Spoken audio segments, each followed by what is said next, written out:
Welcome back, everyone, to the Property Journey podcast, episode 40. Big 4-0, Roy. Big 4-0. That was last year, unfortunately. Well, I wasn't going to mention it there, but you did. You brought it up. So, episode 40, property myths. That's Yes. MYTHS, if anyone can't understand my pronunciation of myths. Debunked. So, property myths debunked. I just want to talk about some of that because whenever it gets to property, there is certain scenarios that'll crop up, and some people are adamant that it's, this is how it should be. And it could be quite the opposite. When it comes to those scenarios, again, I've quite a few sort of topics here to discuss and certain myths and around it. But what would you say are the most common property myths that you would hear when it comes to kind of discussing that topic? Probably nothing really jumping out at me, but probably one is everybody thinks they'll get a mortgage, which isn't always the case. So, you need to have good credit. You need to have a sufficient deposit, depending on whether you're buying the house to live in or not. And basically, deposit, and that's really, Mortgages, that you're going to get a mortgage. So that's a big myth. Everybody thinks that you're automatically going to get one, and their income as well. They may not have a sufficient income to get the mortgage. Yeah. You are right in what you're saying, but because a lot of people do sort of say, I'll be able to get such and such amount or whatever because I earn such and such amount, but they're maybe not taking into consideration credit reports, things like that there, where, they've had an absolute shocker 3 years beforehand or something like that and failed to pay maybe 3, 4, 5 bills over the space of a short period of time. It's automatically going to knock you back in a certain extent. In terms then of some of the myths that have kind of got then, buying and investment myths, just to begin with. So this can kind of cover both. And the first is kind of you need a huge deposit to get started. True or false? And I know that can also mean for buying a property and also then in terms of investment. There's a big difference between buying a house to live in and buying a house as a buy to let. So if you're buying a house to live in, generally you need a much smaller of a deposit. And there's times if you're going through the likes of the government scheme like co-ownership, you don't actually need a deposit. Whereas if you're buying for a buy to let, the minimum is 25%. And that is if you're buying in your own name. If you're buying through a limited company, there's really only one or two lenders, and they generally will ask for a bigger deposit. So the myth is for deposits, yes, you will need one, but it all depends as to what scenario you're in, as to how big of a deposit you need to put into the transaction. Yeah, because that is everyone always does say that you need, you need at least 30 or 40 grand or whatever it happens to be for a deposit. As you say there, for the likes of co-ownership, if you're going out as a first-time buyer, you may not need that big of a deposit. There is mortgages even out there now, I think, that are offering 5% deposits. But you're right in what you're saying then if you're going down the investment route, it's a minimum of 25%, and depending on the price of the property that you're buying, if it's a £200,000 house, you're at 50 grand. I would call that a huge deposit, Particularly if you're going down that route for investment, then yes, that's a lot to put in. Yeah. So you really need the figures to stack up for you. Yeah. Does property always increase in value over time? Well, at the minute we're seeing everybody believing, jump into property. It's risen the last few years, just doing well, and you're always going to do well. You can never just go on that myth. Quite rightly so. Yes, the last 5 years have been brilliant for property, but bring it back to 2005, and it most certainly wasn't brilliant because then we hit the massive recession. But on the whole, if you were to average it out over a 20-year period. I'd be fairly safe to say, I haven't got the data to back me up here, but I'd be fairly safe to say that if you look at it, it will be on the upward trend overall. Now that's not to say there's always been a few dips and what have you, but when you average it out over a very long period, 20-30 year period, it has went on the up. And would I be right in saying that not all properties would increase? And by that I mean that yes, there'll be properties out there that will gradually increase over time, as you're saying there, over a 20 or 30 year period. But is there probably maybe some properties out there that would probably hit, say, a limit, and they'll not go much further than kind of what they're on the market for? Probably the trickiest part of the market would be maybe what's referred to as the higher end properties. Now, I'm not necessarily talking about the higher end properties in the sought after areas, like Malone Road in Belfast or the North Coast, taking that aside. But if you're looking at, say, £1 million property in, outside Armagh town, those sorts of properties probably have taken a wee bit of a fall over the last couple of years for a number of reasons. Generally, those more costly houses are much, much bigger. So oddly enough, a lot of people don't want the inconvenience of buying such a large house, because from that, or with that, comes you do need a gardener, you do need cleaners, you do need maintenance. So it's not only just a means of buying the house and paying the mortgage, you've got all the running costs of it. So I have seen and personally dealt with properties that easily should be worth maybe 800,000-900,000 have been selling for maybe 600,000 or 700,000. Now my prediction is that if things keep going, they will bounce up very quickly to where they should be. But on the whole, you generally find that end of the market can maybe just rise a little bit slower, and there's a more risk of dips. And would that be subsequent to the fact that not everyone can afford kind of that level of property, so therefore you're limited in the market of people, or the pool of people that's going to be purchasing it? And if quite a few of them say, you know what, no, we're not getting involved in that, then you're reducing that further. There's no interest. Then you're kind of market supply and demand, essentially. Exactly. So there's fewer of those houses generally, and there's one I can think of. The person bought it because his view was, yes, he could afford it, and it was great for him to buy it because you could not have built a house for the price that he was paying for it. That was, in that scenario, he had the means for it, and that suited his plan. But on the flip side, I've come across people who have, let's say, the dream of having that bigger house, and basically, I think I've used the example before. It's like wanting to buy the nice car, and you're saving up and you're making it work just to get the nice car. Forget about everything else. You forget about everything else. So I've come across a scenario where a young couple wanted that lovely big house in the country, and they were making it work, and they were scraping the deposit together, and yes, they could afford the mortgage and what have you, but like, it was set on a 3-acre garden, or a 3-acre plot. There was no way that they were going to be able to manage that themselves. So I'm waiting to hear how they're getting on, but personally, I don't think that was for them. The upkeep and everything along those lines, like, if you're at your max limit and then you're introducing more and more costing into it, then it's not easy to manage. Is buying the worst looking house on the best street always a smart strategy? I've heard some influencers always saying do that. It's a risk. Certainly for a seasoned investor, yes, that would be wise. For somebody who's maybe starting out firsthand, like, so for instance, somebody approached me there last night, and their goal is to basically buy the cheapest houses out there. And to get into property, and buy the cheapest houses, no, because as you said, buying the worst property in the street, no doubt it has all the problems, all the issues, the damp, maybe the rotten roof, all of that, and you may not have the budget for it. And it may end up that even though it is so cheap and it's the worst house there, and yes, you could bring it up to looking better than every other house, but it might end up costing you more than what you're going to get for it. Like, I'll give you an example. Personally, I've learned the hard way.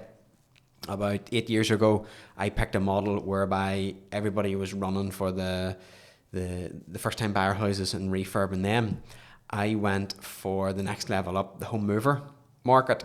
So I bought a house in a brilliant area, knew it was always going to sell well, got into it, probably underestimated the age of the house and the difficulties with the house, and didn't get the experts in to look after it or to check it out. Spent a lot of money to it, and it ended up, once I had, the house had been sitting for about 4 years and there wasn't any damp, so it must have just had cooled down or got to that temperature. As soon as that house got heat and a bit of movement about it, the damp just flooded out of everywhere in it.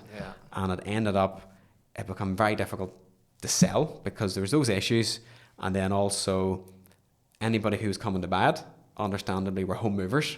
So I was always caught in a chain, and it ended up every time waiting and waiting. It transpired the only way I could get it sold was I bought the house off the first time buyer, just to allow it to go ahead then. So and that's my experience. So don't always pick the worst house, because you need to know what you're at. Is now a bad time to buy property, or is it just another myth? And I suppose, to reword that question, is there ever a bad time to buy property? If you are buying a house that you want to live in, and maybe you're a first time buyer or what have you, well, there can't be a bad time. Yes, some people at the minute, we hear people saying, "Oh, I'm waiting for things to dip," or what have you.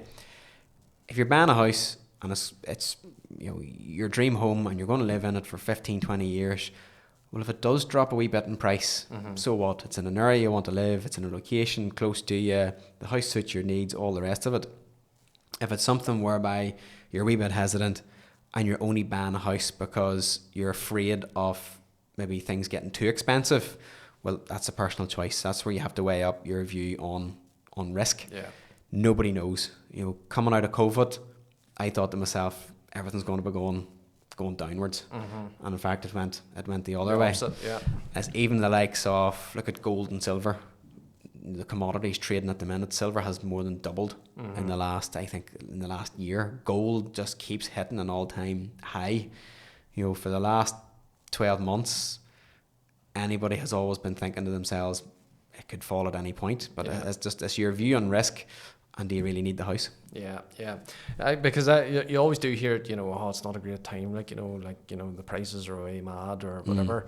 But as you're right much saying, if that's the house that you want and you can afford it and it's within your means and you're not hitting that max limit, and that's the area that you want to go for, well then is it a bad time? Because that's the house that you want, and if it's within your means, then happy days, away you go. In terms of mortgages then, you've kind of touched on that then, and do you really need that perfect credit score to get that mortgage? Well, a mortgage advisor would keep you really right in that, but I would assume, yes, there definitely has to be, because the bank's going to be looking at you to make sure, can you afford it? Have you a track record? Sometimes people have had no credit in the past, not even an overdraft, not even a car loan, not even a credit card. And that can have an impact because, okay, you've never got into debt and you haven't got into trouble, but a bank also wants to see, can you manage it? Yes. Is this person, can we hand this person 150,000 or 200,000? Have they got a track record of being able to meet their payments? So a credit score would be very important. One of the other myths then as well, is obviously around mortgage terms. And again, I know you're not a mortgage advisor, but just to hear your thoughts on it, is obviously as a 30-year mortgage or a 35-year mortgage, you hear obviously mortgage terms are getting longer and longer these days. You can get one as far as I think about 38 years now. Is it worse than a 15-year one? Is it kind of do you want smaller mortgage payments and get it paid off quicker, or do you kind of want to be able to have it a bit more manageable because that's the property you're going to stay in for? So what you're doing by stretching that period out, so what that means is, if somebody's taking out a mortgage, say for instance they're borrowing £200,000, are they going to pay that back over 18 years, or what some people do is stretch it out, as you said, to the maximum? Now, when you play about with those figures or those terms, that has an impact on your monthly payment. So if you're paying off the mortgage in a shorter term, like for instance 10 years, 15 years, your monthly payment's going to be a lot higher compared to if you stretch that out till 38, 40 years. The pros and the cons of that is, the cheaper the payment, the longer it's going to take you to pay it back. So that means, yes, every month your payment maybe isn't going to be that much. But the downside to it is it's going to take you a lot longer to hit that dream of being mortgage free, and you're going to be paying back a lot more money to the bank. People don't realise that the way mortgages are geared, basically in the first half of your mortgage year, so for instance that 38-year period, those first 15, 17 years, you're basically paying interest. So that's where it's costing you a lot of money. And it's only once you hit, on average, the second half of the term is whenever that the debt is actually getting less and less. So even if you pay extra every month, that reduces the interest and the time frame. So for me personally, if the monthly payment is a bit of an issue for you, probably strike a balance somewhere in between. Yeah. And again, probably worth a note here, folks, that if you are thinking about mortgages and whatnot, speak to a mortgage advisor and they'll 110% be able to keep you right, so they will. One myth here that you'll definitely be able to answer, Roy, is being a landlord passive income, truly passive income, or is that just one big misconception? It is passive income for what I would call a true investor. So what I mean by a true investor is somebody who has got money sitting and they're basically handing it over, putting it into a property, and they're handing it over to a property manager, and they've got nothing to do with it. I had a meeting 2 weeks ago with an investor. He has 10 properties, he has a business, and his wife is basically running about after the houses. It got that much that it was impacting his business to the extent that he was going to sell them all. And he knew me, knew as I was involved in property. I sat down with him and very simply said to him, listen, set aside, forget about the houses, pass them over to me. Don't worry about the cost, effectively. That's just an added bill. It's just like having rates, just like having insurance, and that's it. We'll sit down for an hour every quarter and you'll make a couple of quick decisions, and that's it. Yeah. And you can actually focus your time on your business and making the money. Whereas if you think it's straightforward enough and you've got a bit of time in your hands, there's always going to be paperwork to do. There's always going to be an issue with the house. And if it's something where you have got plenty of time and nothing else to do with it and no opportunities to make more money, yeah, do it. You're just giving yourself an extra job. Yeah. Because a lot of people do think that, I'll just buy a house and then I'll get the rent in, and sure, I collect my payment there at the end every month, and it's not passive income, and because we've talked there even about legislation and keeping on top of that and ensuring that everything's right in the property, or dealing with phone calls here, especially around this time of year. Christmas Eve, Christmas Day, Boxing Day, my boiler's broke, or I've no heat, the oven's not working, how's the turkey going to get cooked? So it's not, there's a lot of work involved, and unless, as you say, you pass it off to a property manager who's dealing with everything for you, well then it becomes passive then.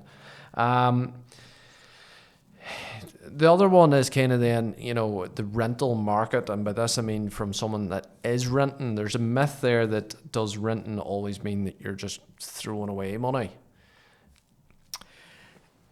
You see, this is going to be a controversial answer. We've always been taught, you should own your house.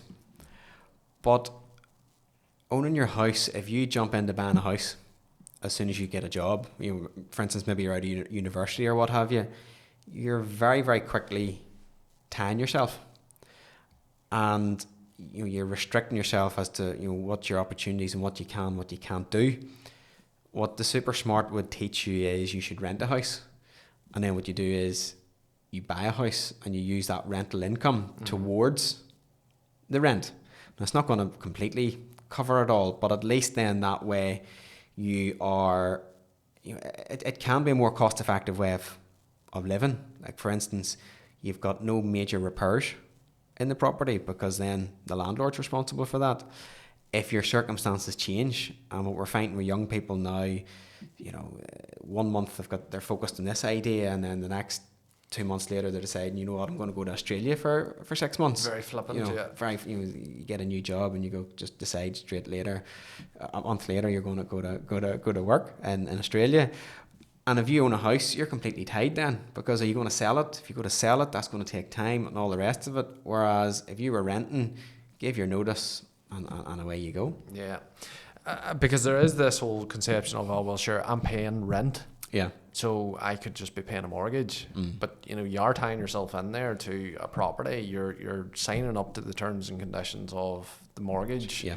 you know, and never mind them putting a deposit down and all the rest of it. So for some people, they're more comfortable with the fact that they can just up and go if they're renting. Yeah. And that's totally fine for some people, and that's the way that they want to do it.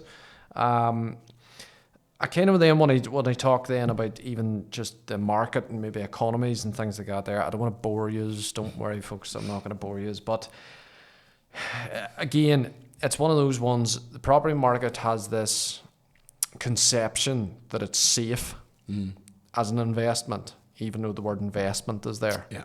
You know, and this is even from people that are buying their own properties they live in and things like that there, because sometimes people will be looking, I'm going to buy a property and sure, over the years it'll gain a bit of money, and you know, if I leave it in my will or whatever, then the family will be looked after and stuff.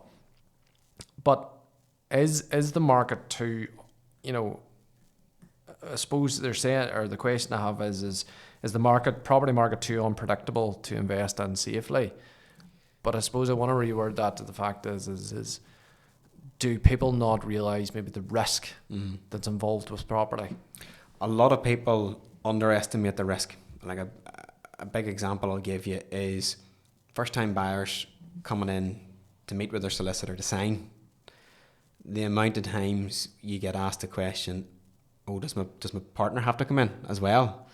And you're thinking to yourself, you're taking on a mortgage here for 38 years for 200 grand. You know, surely you want to know what you're signing up to here. You know, this isn't like, you know, you're buying a microphone on HP or finance from Clarnia, you know, 3 payments and it's all sorted out. It's very, very serious. And another one people think is whenever they're advised, you know, if you don't keep up your payments, the house will be repossessed. No, well, sure, that'll not happen. And you say to them, well, how much money have you in the bank? I have £2,000. Well, if you lose your job, how are you going to pay this mortgage? And then they're just very flippant and say, oh, no, it'll be all right. And so a lot of people underestimate it massively. So it is something whereby, you know, you be cautious and you don't buy a house probably beyond your means. Yeah. You're right in what you're saying as well there with the £2,000, for example. You know, like a mortgage payment now on a bog standard, I'm saying a bog standard, like, you know, I'm chatting maybe even a new build there at 195 or 200,000. You know, what are you chatting, maybe £1,200 easy a month? You know, like you need a massive buffer to be blunt about it, you know, to be able to kind of say, well, if I do lose my job here, then I've got, this amount to be able to cover, say, 6 months mortgage payments to be able to get myself in here, to get even part-time hours or a bit of money in towards it. A lot of people then also have the focus on interest rates. So do interest rates also determine whether it's a good time to buy or not? Well, there's 2 ways of looking at it. So if interest rates are low, generally that means the economy maybe isn't doing that well, because that's the means of kickstarting it and keeping it moved on. And if interest rates are high, generally that means the economy's overheating and needs to slow down. But it is, I suppose, yes, it's a good way of looking, because if interest rates are low, you know, generally they'll be lowish for a while, so that should mean then your affordability should be straightforward enough. And if interest rates are high and you can't afford it, well then you definitely shouldn't be buying, and then maybe wait until such times as the interest rates does slip back a wee bit. I'm going to throw another curveball in here, but I suppose if you can afford it at the time when they are high and they do drop, it's a win-win, because you can afford it at that time. You'll begin to see lower mortgage payments, and you know, you get a bit of respite then for however long that they're lower. And from an investment point of view, you have to be very cautious as well. I've seen people who see the interest rates low and they go and buy quite a few houses, and they buy them all in one go, and then they realise once interest rates rise and they come out of their deal, they could be hit with 3, 4, 5 mortgages all at a higher rate, and then they're massively being squeezed for money. Whereas, keep coming back to it, a true investor, you just buy steady. You can continue to buy steady, whether that's 1, 2, 5 a year, whatever you can afford. And if you just do that on a steady basis, that means if interest rates go up and you're coming out of a deal, well, there's only 1 or 2 of those houses coming out of that deal, and there's always going to be, the buffer from the other properties. Yeah. It all comes back down to risk, and kind of, especially when it comes to interest rates and mortgage payments, like, being aware of kind of rate changes and things like that. Renovation myths. Is renovating always guaranteed to increase a home's value? Judging by your previous personal experience there, Roy, I'm going to say no. It bores me. You see it on social media. These influencers that say, buy this house, refurb it, and you'll get your money back. That's easy when you know how. You need to know what exactly are you going to do, how long it's going to take, and how much is it going to cost. If you're starting completely out fresh, you've got no connections, and you're going to a kitchen company and you're maybe paying a high cost for it. Whereas a lot of these gurus, they're doing it regularly. Yeah. They've got all the trades guys probably just going from one job to the next, to the next, to the next. They know exactly, to talk about a kitchen, for instance, there's just so many tiny wee tweaks that you can make to the style of the kitchen, and that can save loads. Whereas if you don't give those tweaks to the kitchen designer, well, they're going to be used most of the time, maybe just dealing with the home owner and having everything looking really, really nice. But looking really, really, really nice costs a lot more. So it's a fine line, and then you have to rely on the market. So, for instance, whenever you get it valued, have you spent too much or too little? So, in simple terms, refurbing a house should increase the value, but then it's a matter of you have to get it at the right price beforehand. Yeah, and then getting your costs under control as well, so that they don't run away from you. Because that kind of falls in then as well about big kitchen and bathroom upgrades. Like, that's the first rooms that people look at. Because living rooms, for example, people like to put their own touch on, but if it's a bathroom or a kitchen, that's what people are looking at. Are those improvements the ones that are only worth making, or are they even worth making at all? Yes, if you're targeting, for instance, first-time buyers or what have you, it used to be years ago buyers would be happy to come in and do that work themselves, whereas there's been a big change lately whereby buyers maybe wouldn't even be willing to paint now, but that's the least and the most they'll do. They'll change carpet and they'll change paint, but to come in and rip out a kitchen, rip out a bathroom, they maybe don't have the resources, as in the money, and they don't have the contacts for it. Like, again, to change a bathroom, if you're doing it all yourself and you're organising, getting the tiles and the tiler and the plumber and the labourer to rip it all out, it can be cost effective, but it's very common now you bring in a company to do the whole lot. So they're organising it all, they're doing it all, so they have to charge for that. And like, even I've seen me spending 4 and 5 grand in a bathroom in a small house, which is just basically a shower and toilet and wash hand basin, but that's what it can cost. Especially nowadays with labour and things like that. There, it's all pushing up. Cost is just in general pushing up. You're kind of nearly, it doesn't really come as much of a shock anymore, Roy, to be honest with you. Some of the legal and process myths. Is the house buying process or the home buying process basically the same everywhere? What do you mean, as in around the country, or? Well, obviously there's the perception of, if I was to buy a house somewhere, say for example in England maybe, then buying a property in Northern Ireland or buying a property in Wales or buying a property in Scotland should be the same. Generally, yes, that can be a myth where people think, well, it's just a legal process, but no, there's different legal processes, and depending whether, as you say, whether it's Northern Ireland, England, Scotland or Wales. So, and there can be actually changes within the same province, because what I find is you have maybe solicitors or estate agents in particular areas have their way of doing things as well. So that can have an impact on times and cost. Yeah, yeah. And again, as you've kind of mentioned there, can it obviously change them within provinces, for example, if you're maybe dealing with areas in, say, for example, County Londonderry or County Antrim or County Armagh, you're maybe buying a property in one place but selling in another. Is there things like maybe local authorities or anything can it affect the process as well? Or so overall, you've got a general set of rules by the lender, and you have a general set of rules by the Law Society, basically, for how every transaction should be. But within that, then different solicitors and different estate agents then create their own rules or add-on rules.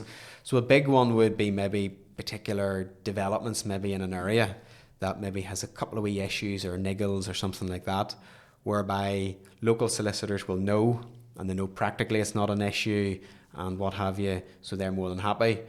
But if you maybe have a solicitor from a different part of the province who's then looking at that, then they haven't come across it before in that area, it maybe spooks them, it worries them, and then they're all against it, and maybe it could make the difference between a transaction actually happening and not happening. Yeah. I suppose there's you're saying if your local solicitors, both sides, for example, one's acting for the purchaser, one's acting for the seller, and they know about that particular development, and there's maybe an issue within it, but they know that there's been no problems within it as such between over the course of time. Well, that wouldn't spook them because they know about it, as you say. Yeah.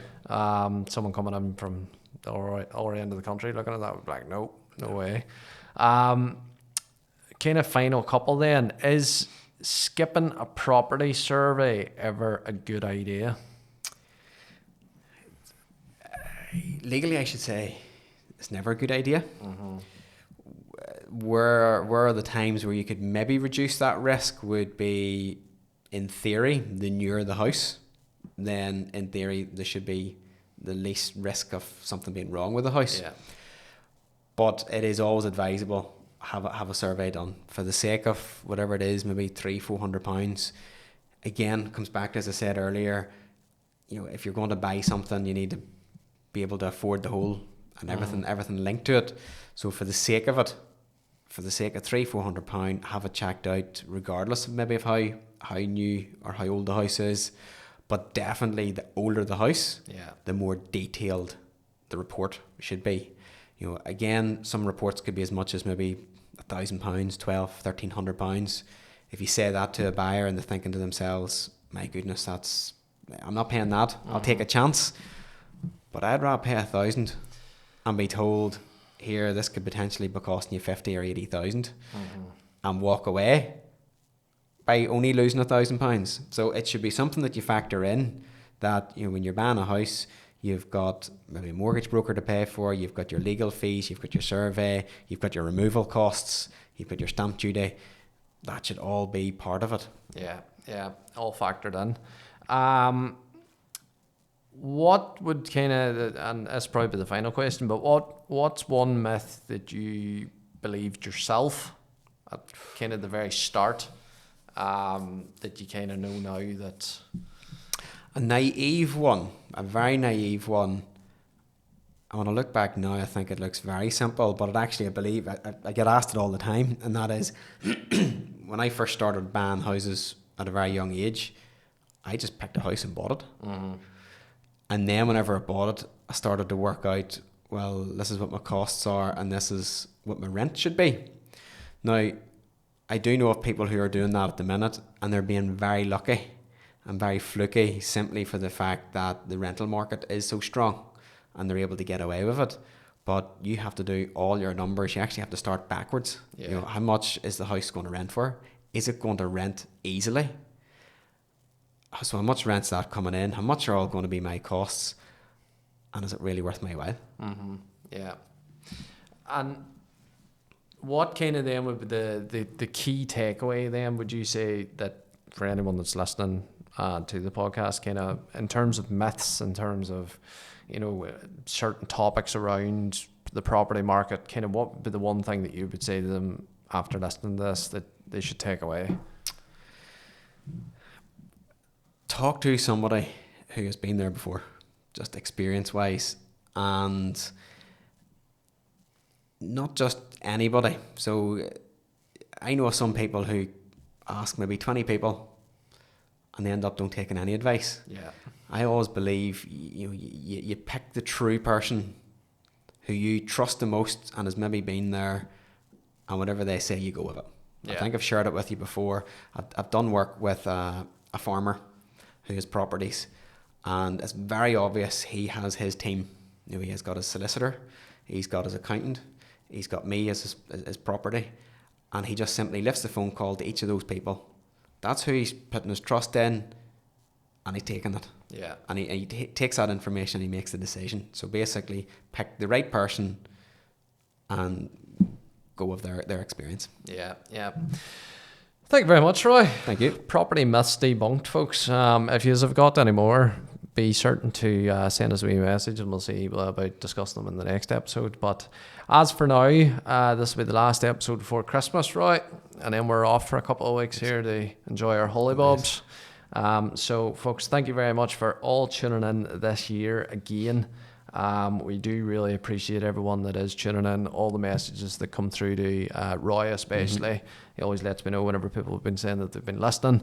And as I say, this will be coming out just the day before Christmas, so it will. So happy Christmas, everyone. Happy New Year, and we will see you all in 2026. I'll just reiterate that, and thank you, Chris, for doing this for the last year. It's amazing how quickly the year goes in, and I want to thank the listeners and the followers, and just have a great Christmas, and point out or just say as well, there's a lot of people who are listening, and don't be afraid to hit like, don't be afraid to follow, don't be afraid to share it, because that's what gives us the big encouragement.